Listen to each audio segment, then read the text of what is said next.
حالات ایسے بن رہے ہیں کہ اب امریکہ کی پشت پناہی کے باوجود بھی اسرائیل کے لیے اپنا وجود برقرار رکھنا مشکل ہو جائے گا،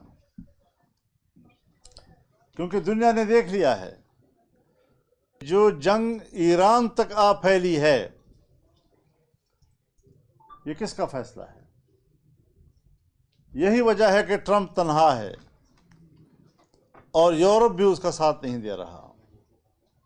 پہلی مرتبہ یورپ ایک جنگ سے لا تعلق رہا ہے کہ جس کی قیادت امریکہ کر رہا ہے۔ امریکہ میں پوری امریکی عوام اس وقت ٹرمپ کے خلاف علم بغاوت بلند کر چکے ہیں۔ جو شخص ملک کے اندر بھی تنہا ہو، پورے یورپ میں تنہا ہو، پوری دنیا میں تنہا ہو، وہاں پاکستان کے حکمران آج بھی ٹرمپ کی خوشامد اور اس کی رضامندی کے لیے ہر اقدام کرنے پہ تیار ہو جاتے ہیں۔ کون سی آزادی ہے یہ؟ کون سی خود مختاری ہے؟ ہمارے حکمران اپنی خود اعتمادی کھو بیٹھے ہیں اور ایک غلامانہ ذہن کے ساتھ حکومت کر رہے ہیں۔ عوام کی جھوٹی نمائندگی کو لے کر سول حکمران اسٹیبلشمنٹ کے پیروکار اور اسٹیبلشمنٹ وہ عالمی اسٹیبلشمنٹ کے پیروکار۔ یہ وقت ہے کچھ مضبوط فیصلہ کرنے کا۔ تمام وبال قوم کے اوپر ڈال دیا جاتا ہے، مصیبتوں کے پہاڑ، مہنگائی کے پہاڑ عام آدمی پر ڈال دیے جاتے ہیں، حکمران جوں کہ توں عیاشیاں کر رہے ہیں۔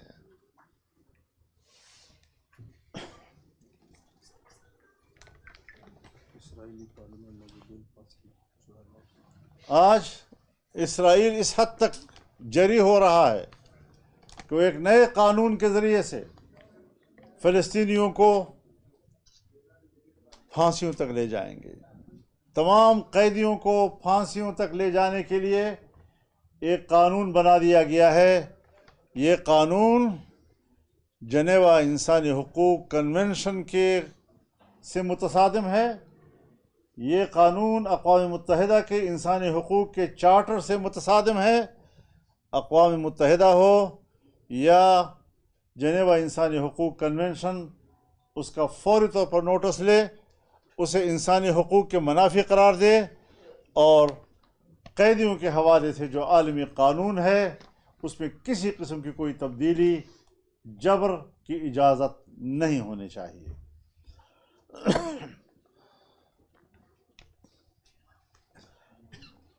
امن و امان کی صورتحال ابتر ہو چکی ہے۔ حکومتی رٹ ختم ہے۔ یہاں کی صوبائی حکومت نہیوں میں نشیوں میں، آپریشن کے خلاف بھی اور فوج کے ساتھ شانہ بشانہ بھی۔ اس قسم کی ڈاواڈول پالیسیوں سے حکومتیں نہیں چلا کرتی۔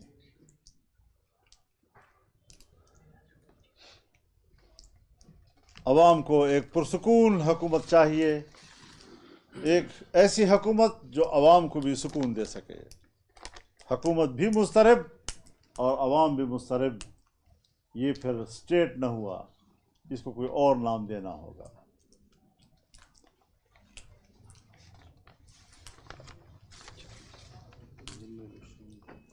چھبیسویں آئینی ترمیم کے دوران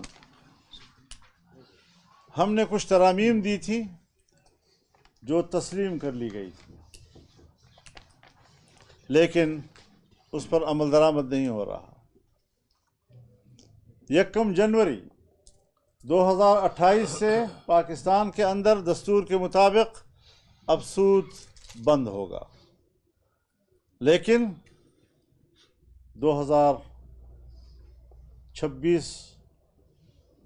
شروع ہے 1 سال بیچ میں رہ گیا ہے اور اس وقت تک سود کے خاتمے کے لیے کوئی اقدامات ہمیں بینکوں میں یا محکموں میں نظر نہیں آ رہے ہیں۔ کیا چاہتی ہے حکومت؟ یہ تو ایک ڈنگ ٹپاؤ سیاست والی بات ہوئی کہ جب مجبوری ہے تو ہر بات مان لی، جب اس مجبوری سے نکل گئے تو پھر اپنی وہی خو، وہی عادت، وہی روش۔ اس طرح تو عوام نہیں چلیں گے آپ کے ساتھ۔ جمعیت علماء اسلام اسلامی قوانین کا دفاع کرے گی۔ اس وقت بھی جو آئین میں ترمیم کی گئی تھی کہ اسلامی نظریاتی کونسل کی سفارشات ڈیبیٹ کے لیے ایوان میں لائی جائیں گی، ایک بھی ابھی تک کوئی سفارش وہ بحث کے لیے ایوان میں پیش نہیں کی گئی۔ اس سے حکمرانوں کی بدنیتی کا اندازہ لگایا جا سکتا ہے۔ بدنیتی سے حکومتیں نہیں چلا کرتی، جھوٹی نمائندگی کے ساتھ حکومتیں نہیں چلا کرتی۔ ہم عوام میں ہیں اور ہم ملک کی نزاکتوں کو سامنے رکھتے ہوئے بہت سی چیزوں پر ابھی آخری اقدام سے پہلو تہی کر رہے ہیں، ورنہ یہ ایک دن کی مار ہے۔ عوام میں ناراضگی ہے، حکومت سے بھی ناراض، ریاستی اداروں سے بھی ناراض، ان کے آپریشنز بھی نہ عوام کو امن مہیا کر رہے ہیں اور نہ اس کی طرف کوئی پیش رفت، بلکہ مرض بڑھتا گیا جوں جوں دوا کا والی بات ہے۔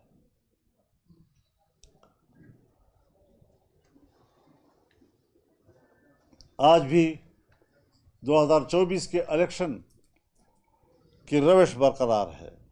جتنے ضمنی الیکشن ہوئے ہیں، عینی شاہدین کہ آج بھی شکست خوردہ لوگ جو ضمنی الیکشنوں میں ہار چکے ہیں ان کو کامیاب قرار دیا گیا ہے۔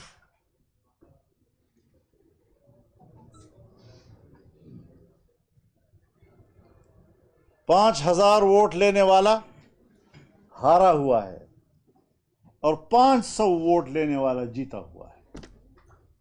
شرم آنی چاہیے اس انتخابی نظام کو، اس الیکشن کمیشن کو اور ان قوتوں کو جو اس قسم کے نتائج کے لیے اپنی ریاستی قوت کو استعمال کرتے ہیں۔ کیا تبدیلی آئی ہے تمہارے اندر؟ اگر آپ ہمیں مجبور کرتے ہیں کہ ہم خوشامد کر کے سیاست کریں گے تو یہ جمعیت علماء اسلام کی روش نہیں ہے، یہ جمعیت علماء اسلام کی تربیت نہیں ہے۔ ہم نے سر اٹھا کر چلنا سیکھا ہے اور اپنے اکابرین سے سیکھا ہے اور وہی روش چلے گی۔ کہاں تک جانا چاہتے ہو یہ آپ بتائیں، ہم آخری حد تک جانے کے لیے تیار ہیں۔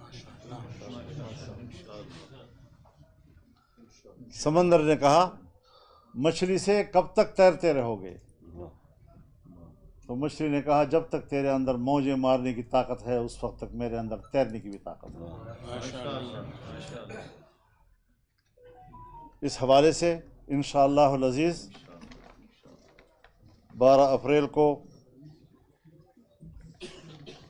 بہت بڑا اجتماع ہوگا اور اچھا میلہ لگے گا انشاءاللہ، اور عوام کو اعتماد دلایا جائے گا کہ آپ تنہا نہیں ہیں، کوئی تو ہے جو آپ کی پشت پر کھڑا ہے اور آپ کے حق کی بات کر رہا ہے۔ اللہ تعالی ہمارا حامی و ناصر ہو۔ وآخر دعوانا الحمدللہ۔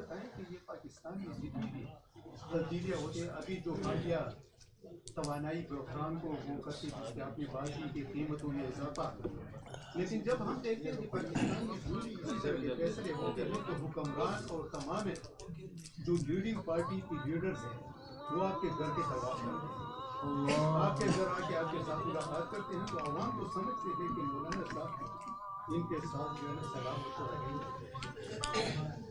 سلام مشورے کے لیے شاید کم آتے ہوں، ہمارے غیظ و غضب سے بچنے کے لیے زیادہ آتے ہیں. مولانا صاحب یہ پہلے جو تحریک شروع کی تھی JUI نے، اس کے اثرات بھی نکل آئے. کیا یہ دوبارہ ایک تحریک ہوگا جو ابھی شروع کیا جا رہا ہے مردان سے، یا صرف جلسے ہوگا؟ بہرحال جلسوں کا تسلسل ہوگا اور اسی سے اگلے جلسوں کا اعلانات ہوں گے اور اس طرح پورے ملک میں جائیں گے ہم انشاءاللہ. مولانا صاحب تحریک انصاف کی جانب سے پوری کوشش کی گئی کہ آپ کو کسی طرح اپنا ہم نوا بنایا جا سکے یا آپ کے جو دست شفقت وہ حاصل کر سکے. شاید اس میں ان کو کوئی ناکامی ہوئی.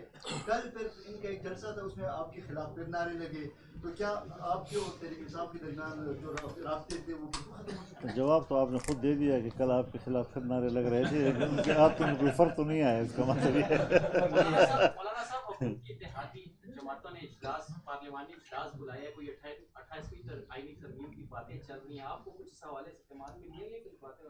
دیکھیے 28ویں ترمیم کی باتیں ابھی تک میڈیا میں چل رہی ہیں، کوئی خاص سیاسی محاذ پر ایسی کوئی بات سامنے نہیں آئی. اس حوالے سے یقیناً اپوزیشن کو مل بیٹھ کر سوچنا ہوگا، اور اگر وہ ملک اور آئین اور قانون سے متصادم ہے یا اس میں کوئی جبر کا پہلو ہے تو اس کا راستہ روکنے کے لیے ہمیں ایک مشترکہ اقدام کرنا ہوگا. مولانا صاحب، عمران خان کی حکومت میں بھی JUI اپوزیشن میں تھی، اس وقت بھی اپوزیشن میں ہے. عمران خان کی کارکردگی کیسے تھی اور شہباز شریف کی کارکردگی کیسی ہے؟ شہباز شریف کا نیب کیسے ہے اور عمران خان کا نیب کیسا تھا؟ میرے خیال میں یہ بہت چھوٹا سا سوال ہے. آپ نے بہت مختصر تاریخ کی بات کی ہے. پاکستان کی پوری تاریخ میں ہر آنے والا پہلے کو بخش دیتا ہے. مولانا صاحب آپ نے 3 بلوں کی بات کی ہے. مولانا صاحب آپ نے 3 بلوں کی بات کی ہے. ایک کمونی کی شادی میں، اور ابھی جو نیا آیا ہوا ہے کہ خاوند کے کمائی میں 50% کٹوتی جو ہوتی ہے وہ بیوی کو دیں گے. تو اس پر آپ نے پہلے بھی کمونی کی شادی والی جو بل ہے اس میں آپ نے اعتراضات لگائے تھے پورے پاکستان میں. اب اس میں آپ لوگوں کی کیا کردار ہوگی؟ ایک ہے اپوزیشن میں بیٹھ کر کردار ادا کرنا اور ایک ہے حکومت میں بیٹھ کر کردار ادا کرنا. چونکہ اس وقت ہم اپوزیشن میں ہیں اور اپوزیشن میں بھی چھوٹے گروپ والے لوگ ہیں. تھوڑی سی آپ لوگ اور عوام ہماری قوت بڑھائیں، پھر دیکھتے ہیں یہ کیسے قانون لاتے ہیں. مولانا صاحب، یہ جو آپ کا جو تحریک ہے وہ وفاق کے خلاف ہے، ان کے اقدامات کے خلاف ہے. یہاں صوبے میں بھی کرپشن کی زبان زدہ عام ہے، تو اس پر بھی ساتھ ساتھ نکتہ چینی ہوگی. سنا ہے عروج پہ ہے. مولانا صاحب یہ تو اس نے کرپشن کی بات کی، لیکن ہم تو وفاق کی بات کر رہے ہیں. لیکن اس وقت آپ سمجھتے ہیں کہ اس صوبے میں حکومت نام کی کوئی چیز ہے؟ کیونکہ جو امام کی صورت حال ہے، وزیر اعلیٰ جو ہے نا حدود دن سے اسلام آباد میں بیٹھا ہوا ہے، ایک پریس کانفرنس یہ کہ آج بھی اسی وقت اس کا یہ جو آپ کا ذہن ہے، جس طرح آپ سوچ رہے ہیں، آپ سوال کر رہے ہیں صرف اس لیے کہ یہی بات میرے زبان سے آپ نکالنا چاہتے ہیں. آپ ٹھیک سوچتے ہیں. PTI نے پھر 6 تاریخ کو کال دی ہے اسلام آباد میں جلسے کی. جی، NOC جاری نہیں کی گئی، کیا دیکھتے ہیں؟ پھر احتجاجی ان کو حق پہنچتا ہے. اگر وہ جلسہ کرتے ہیں، احتجاج کرتے ہیں، ہم تو اس سے اختلاف نہیں کریں گے. وہ اپوزیشن کی جماعت ہے اور اپنے مطالبات کے لیے وہ ضرور اپنا احتجاج کریں. اگر کرنا چاہتے ہیں تو اس پر تو ہم کوئی پابندی نہیں لگا سکتے اور نہیں لگنی چاہیے. مولانا صاحب، چینی سفیر نے آپ کے ساتھ ملاقات کی، تو افغانستان کے حوالے سے ایسی کوئی بات ہے کوئی آپ میڈیا کو بتا سکتے ہیں اگر ہوئی ہو؟ دیکھیے، چین اس وقت بہرحال ایک کردار تو ادا کر رہا ہے، لیکن چین زیادہ شور شرابہ نہیں مچاتا، جو کچھ کرتا رہتا ہے. یقیناً یہ تشویش وہاں پائی جا رہی ہے کہ پاکستان میں جو چین کی سرمایہ کاری کے مواقع تھے وہ بند ہو چکے ہیں. تو اب اگر آپ مغربی سرحد بھی بند کر لیتے ہیں، مشرقی سرحد بھی بند کر لیتے ہیں، تو چین کے ساتھ تو ایک کوریڈور بن جاتا ہے اور وہ بھی آپ سے مایوس ہوں، اور ایران اس وقت کوئی اچھے نہ برے کا تو اپنے حالات کے نمٹ رہا ہے، تو خطے میں ہم نے پاکستان کو محصور کر دیا ہے اور تمام ترقی کے راستے اور کاروبار کے راستے مسدود کر دیے ہیں ہم لوگوں نے۔ بہت شکریہ آپ حضرات کا جی۔ یہ سینٹ الیکشن آ رہے ہیں ابھی ضمنی جو ہے، اس میں آپ لوگوں کا امیدوار کون ہے؟ پتہ نہیں مجھے، وقت سے پہلے آپ لوگ میرے خیال میں زناور لال نہ ہوا نہ پسار کرتا کہہ دیجیے وہی سبجیکٹ ہے، بعد میں بتائیں گے۔